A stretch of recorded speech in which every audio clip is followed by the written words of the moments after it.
How does it feel to beat Elton John? Whew. I hope he speaks to me for the next couple of years. Welcome to Watch Mojo, and today we're counting down our picks for the most scandalous controversies between A-listers that you may need to be reminded of. I was like, whatever he want to do, I'm with it. Number 10, Orlando Bloom and Justin Bieber. All's fair in love and war, right?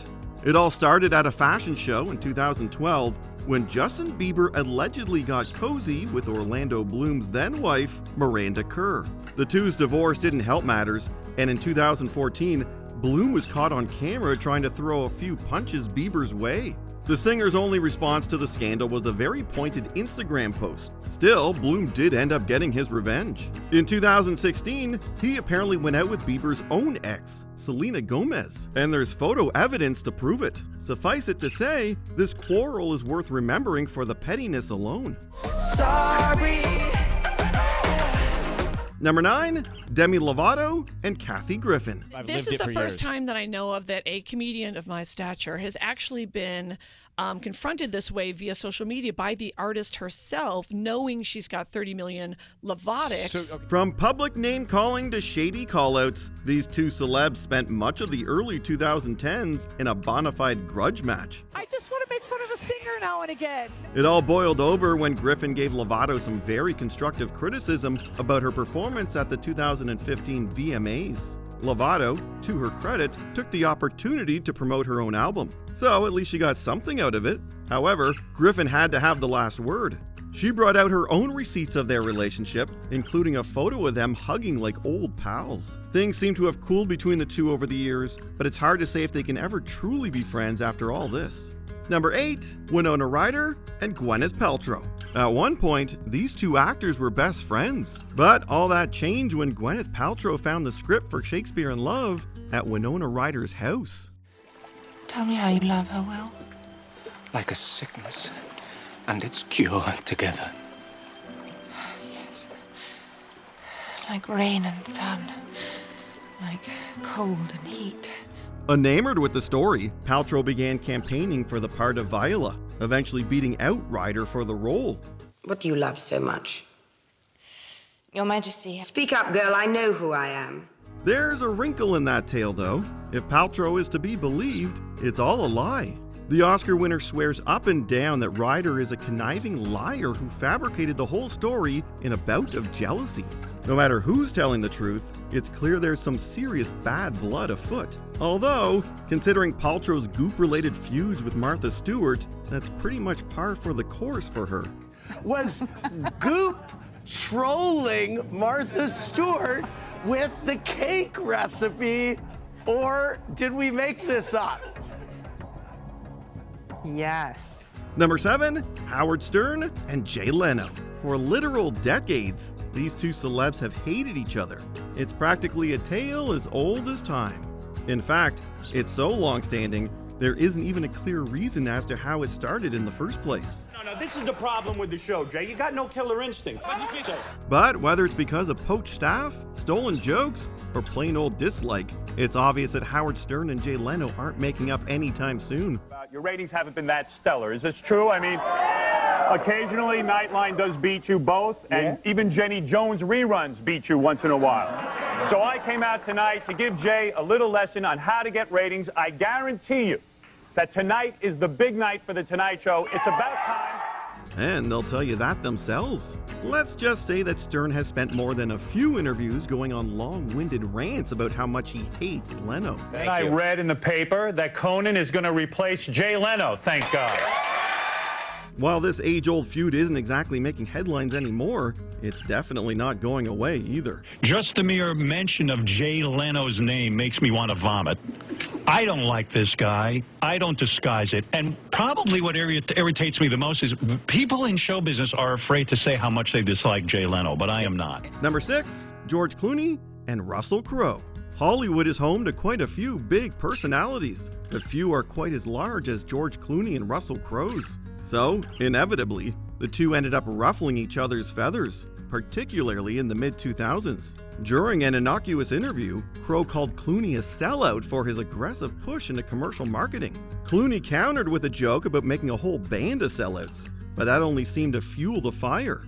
Thankfully, there's a good reason you haven't heard many updates since. Clooney, for the first time, revealing he did receive an apology from Crowe. While it isn't all sunshine and rainbows, Clooney hates feuding with others so much that he and Crowe have seemingly swept this skirmish under the rug, at least for now. Are you not entertained? Number 5, Marlon Brando and Frank Sinatra. Despite many valiant attempts, these two were never going to be friends. Allegedly, their warring ideals go back all the way to 1955's Guys and Dolls. Sinatra felt Brando didn't have the singing chops for the musical, and Brando himself felt the same about Sinatra's acting. Still, you will admit that Mindy's cheesecake is the greatest cheesecake alive. Gladly.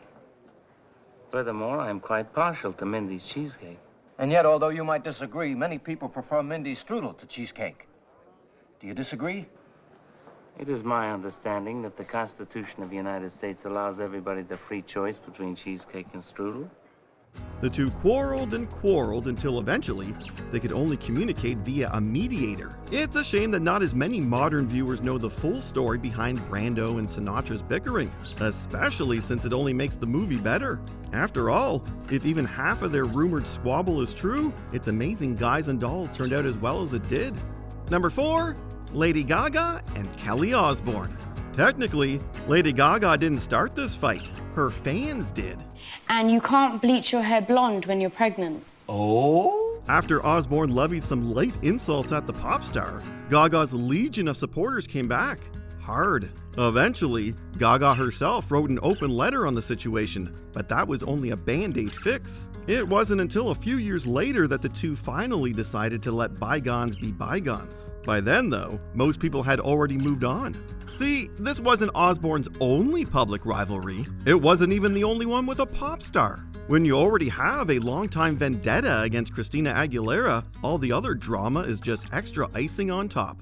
When I confronted her in person, she really had nothing to say, so. Number 3, Madonna and Elton John. In a way, you have James Bond to thank for this public dispute.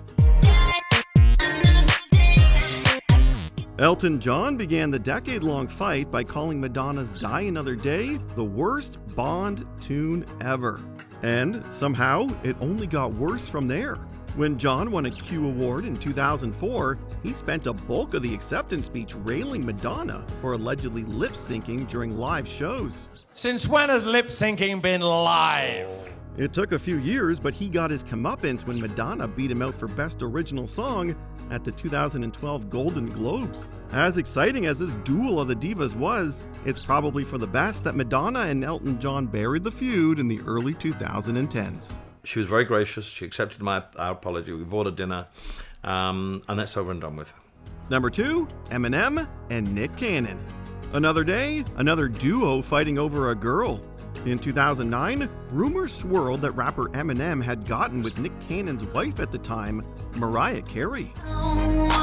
Why you so obsessed with me? Boy, I wanna know. But they were just that, rumors. Or they were, until Eminem dropped the diss track, Bagpipes from Baghdad, which seemingly confirmed that something had gone on between the two. Locked in Mariah's wine cellar, all I had for lunch was red wine, more bread wine, and Captain Crunch. Afterwards, things were quiet for 10 years. Then, out of nowhere, Nick Cannon reopened the wound during a podcast interview. He didn't want to battle me. It could have went down.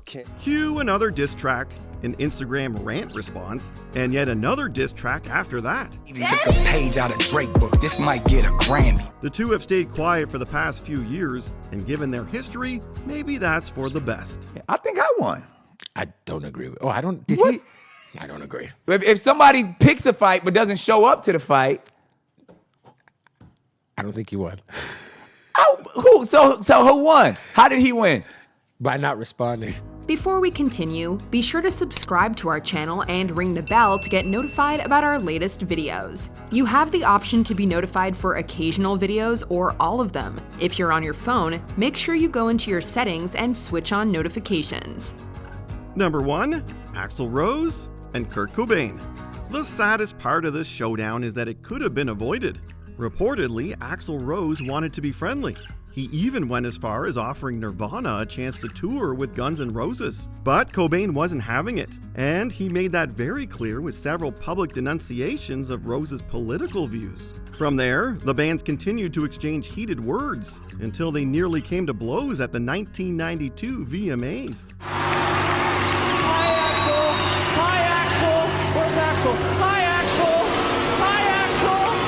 Hi, Axel. Despite the boiling tension, Cobain's tragic death in 1994 squashed the beef right then and there. For people too young to remember when Jim Morrison or Jimi Hendrix or even John Lennon died, the death of Kurt Cobain just 10 days ago evoked a similar sense of loss. Nowadays, both Rose and Cobain are in the Rock and Roll Hall of Fame, but their legendary feud deserves to go down in a different kind of history book. Did we miss any under-the-radar drama? Let us know the juicy tidbits in the comments below. Don't jealous of anybody. It's not going to be a guy who steals material. Did you enjoy this video? Check out these other clips from WatchMojo and be sure to subscribe and ring the bell to be notified about our latest videos.